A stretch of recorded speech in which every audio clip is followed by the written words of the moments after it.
امیر المومنین امام علی علیہ السلام کا وصیت نامہ۔ جس وقت امام علی علیہ السلام کو ضربت لگی تو فوراً کوفے کے تمام طبیب آپ کے پاس جمع ہو گئے۔ ان لوگوں کے درمیان سب سے ماہر طبیب اسیر بن عمرو تھا، جو زخموں کا علاج کیا کرتا تھا۔ جب اس نے زخم دیکھا تو کہا، یا علی، اپنی وصیتیں بیان کر دیں، کیونکہ ضربت اس قدر کاری ہے کہ دماغ تک اثر ہو چکا ہے، اب علاج سے کوئی فائدہ نہیں ہوگا۔ اس وقت امام علی علیہ السلام نے اپنے دونوں بیٹوں حسن و حسین علیہما السلام کو مخاطب کرتے ہوئے وصیت بیان فرمائی۔ اگرچہ یہ وصیت ظاہری طور پر امام حسن و حسین علیہما السلام کو مخاطب کر کے تھی، مگر حقیقت میں یہ تمام انسانوں کے لیے رہتی دنیا تک وصیت ہے۔ اس وصیت کو بعض محدثین اور مورخین نے، جو سید رضی رحم اللہ سے پہلے اور ان کے بعد میں گزرے ہیں، سند کے ساتھ نقل کیا ہے۔ البتہ ناگفتہ نہ رہ جائے، مکمل وصیت نامے کا متن اس سے کہیں زیادہ ہے، جسے مرحوم سید رضی علیہ رحمہ نے نہج البلاغہ میں نقل کیا ہے۔ لہٰذا ابھی اس وصیت کے اہم اقتباسات کو آپ کی خدمت میں پیش کیا جا رہا ہے۔ میں تم دونوں کو وصیت کرتا ہوں کہ اللہ کے تقوی سے دور نہ ہو جانا، اور اگر دنیا تمہاری طرف آئے بھی تب بھی اس سے دل نہ لگانا، دنیاوی چیز نہ ملنے پر کبھی افسوس نہ کرنا، ہمیشہ حق بات کہنا اور ہمیشہ ظالم کے دشمن رہنا اور مظلوم کا ساتھ دینا۔ میں تم دونوں کو اور اپنے سارے بچوں اور خاندان والوں کو اور جہاں تک میرا یہ پیغام پہنچے سب کو وصیت کرتا ہوں کہ الہی تقوی اختیار کریں اور اپنے تمام کاموں کو نظم و ضبط کا خیال رکھتے ہوئے انجام دیں۔ اپنے درمیان باہمی تعلقات کو استوار رکھیں، کیونکہ میں نے تمہارے نانا حضرت محمد سے سنا کہ لوگوں کے مابین اصلاح کرنا نماز و روزے سے افضل ہے، اور دیکھو یتیموں کے بارے میں اللہ سے ڈرو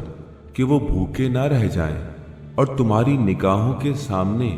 وہ قسم پرسی کی حالت میں نہ پہنچ جائیں، اور اپنے پڑوسیوں کے بارے میں اللہ سے ڈرو کہ ان کے بارے میں تمہارے پیغمبر نے وصیت کی ہے، اور وہ ہمیشہ ان کے یعنی پڑوسیوں کے بارے میں اتنی وصیت کیا کرتے تھے کہ ہمیں یہ گمان ہونے لگا کہ شاید ان کو یعنی پڑوسیوں کو وارث کا درجہ دینے والے ہیں۔ اللہ سے قرآن کے بارے میں ڈرو کہ اس پر عمل کرنے میں لوگ کہیں تم سے آگے نہ نکل جائیں۔ اللہ سے نماز کے بارے میں ڈرو، کیونکہ وہ تمہارے دین کا ستون ہے۔ اللہ سے اپنے پروردگار کے گھر کے بارے میں ڈرو کہ جب تک زندہ ہو اسے خالی نہ چھوڑنا، کیونکہ اگر اسے خالی چھوڑ دیا تو پھر تم کو مہلت نہیں مل پائے گی اور تمہیں عذاب میں مبتلا کر دیا جائے گا۔ اور خدا کی راہ میں جان و مال اور زبان سے جہاد کرنے کے بارے میں اللہ سے ڈرو۔ آپس میں ایک دوسرے سے تعلقات کو برقرار رکھو، ایک دوسرے کی مدد کرتے رہو، اور خبردار ایک دوسرے سے کبھی بھی منہ نہ موڑنا اور تعلقات ختم نہ کر دینا، ہمیشہ